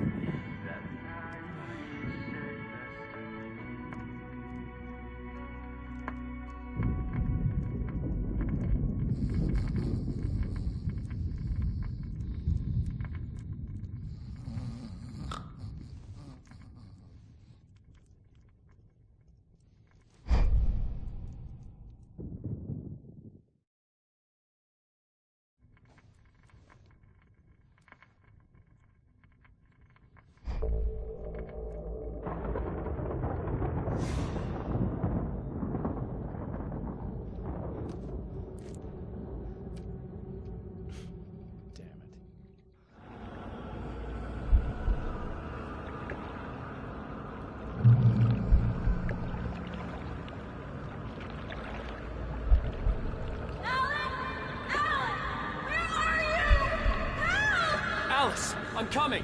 It's all right. I'm coming. It was a crazy drunken dream, and yet it was more than that.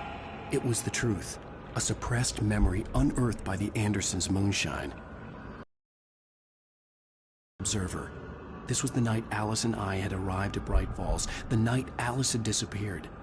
I had a chance to find out what had happened. I remembered being surprised to see the cabin dark.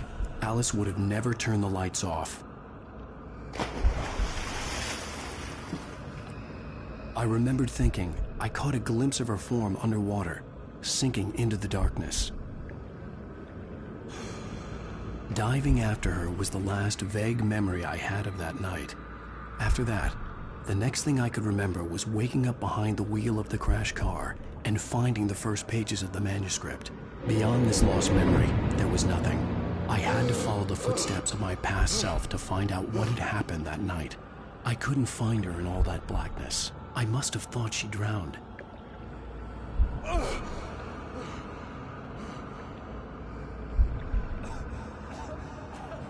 Alice! Jagger had Alice, and so she had me. Alice!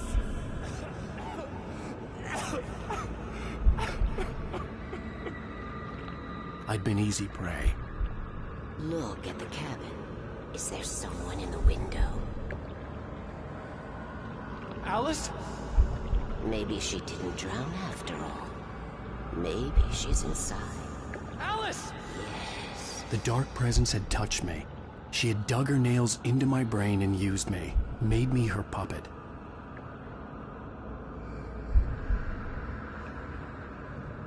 She must be here somewhere. Maybe upstairs in the study. Alice! Yes, that's where she is.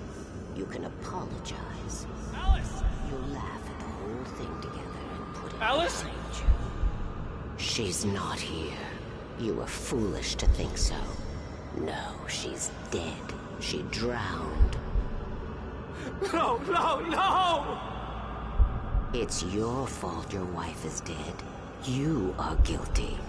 All she wanted was to help you right. You killed her. Oh, hush. There's still hope. Cauldron Lake is a special place. Here, you have the power to change things. She wanted you to write. I will tell you what to do.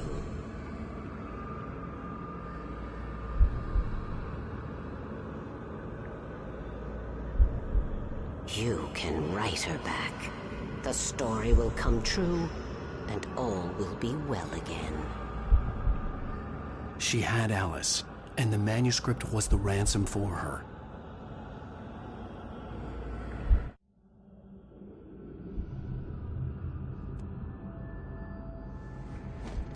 Yes. All right. I'll fix it. I'll bring her back.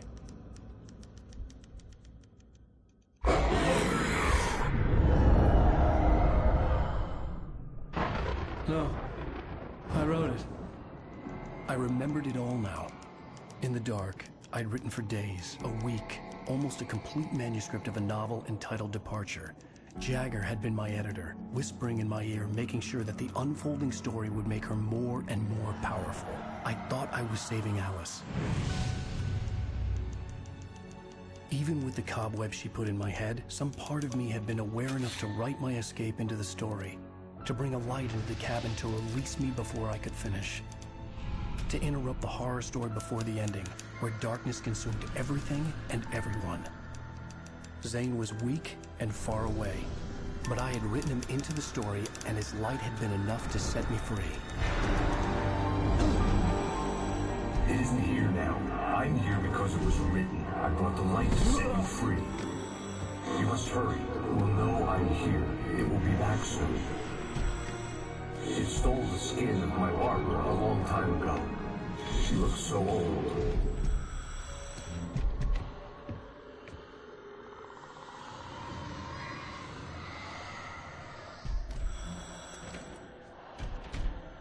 I had woken up, confused and groggy, my mind consumed by darkness and fear. All I could do was to escape.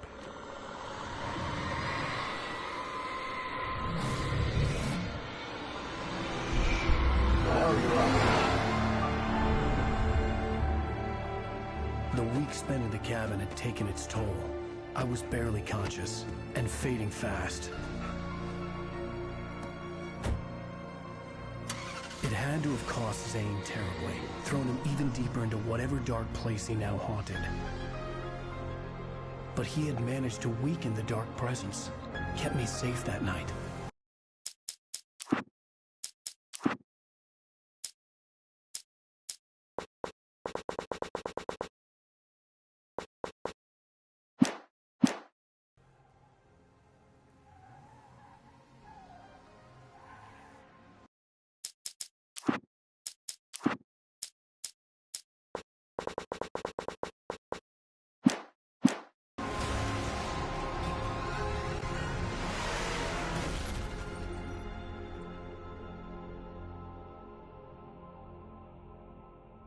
I wrote it.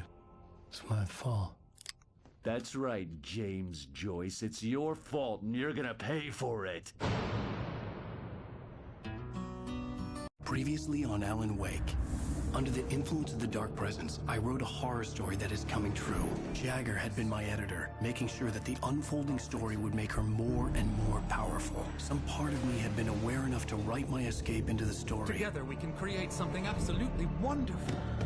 The lake, it does something to the works of art created here. It makes them come true. My mom gave me this old light switch. The clicker. Alice is being kept in a dark prison. I need to find Cynthia Weaver to fix this. It's your fault, and you're gonna pay for it.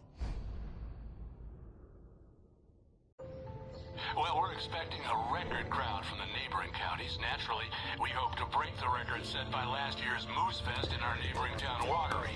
Ladies and gentlemen, some people have asked me, what's the big deal about Deer Fest? And I think that this sums it up. It's about friendship and community. We've got a great party coming up, but let's try to hold it in until tomorrow and get through the night in one piece, all right? I have it. Someone will come for it when the time is right. Thomas said so. He wrote it. The key is insurance. It's my job to keep it safe. Safe in the light. Always in the light.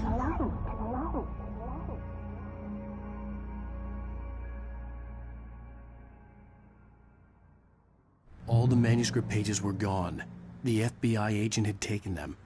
I think my tongue just took a crap in my mouth. Ugh. Oh, wait, we're in jail now? Al, this is not good.